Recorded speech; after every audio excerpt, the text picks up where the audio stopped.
Donc si c'est des décisions exceptionnelles, parce que c'est un régime exceptionnel, il faut qu'ils acceptent cette exception pour satisfaire les travailleurs. Sinon, on utilise notre dernière arme. Nos syndiqués aujourd'hui en face de nous, pour qu'on leur fasse des comptes rendus à mi-parcours de la situation dans laquelle nous nous trouvons.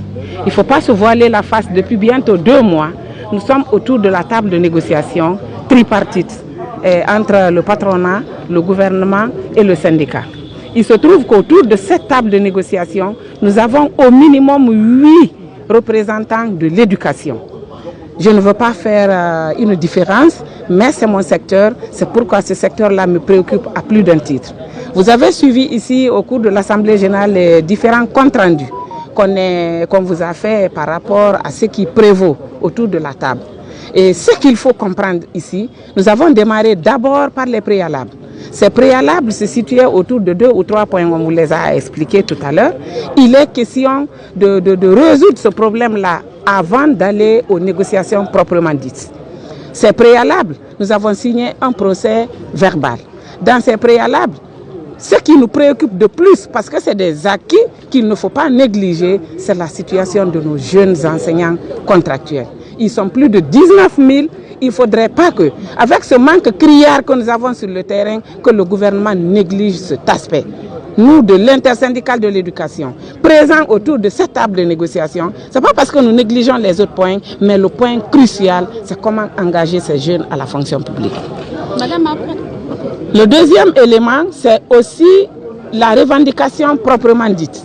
Nous avons discuté sur le premier point, relatif à l'augmentation sur la question salariale. Le gouvernement nous a fait une première proposition, nous donnant 15% de prime. On a dit qu'on n'est pas d'accord pour cette histoire de prime parce que ça n'accompagne pas le travailleur jusqu'à sa retraite et pendant sa retraite. C'est pourquoi nous avons refusé d'emblée ces primes et nous avons discuté, nous avons posé le problème d'aller vers l'augmentation sur la valeur monétaire du point d'indice. Ils ont commencé par 10%. Ils sont allés à 12%, 15% et actuellement on est bloqué au niveau de 20%.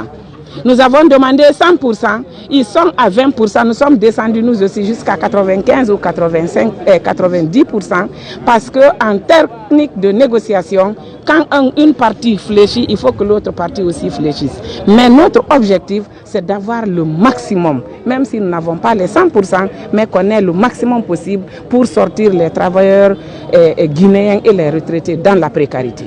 Si vous n'êtes pas écouté, qu'est-ce qui va se passer après? Mais vous savez, nous sommes des syndicalistes. Nous ne portons pas les gants pour écrire. Nous n'avons pas aussi peur de dire ce qu'il faut. Aujourd'hui, nous sommes en négociation tripartite parce que nous prônons le dialogue social.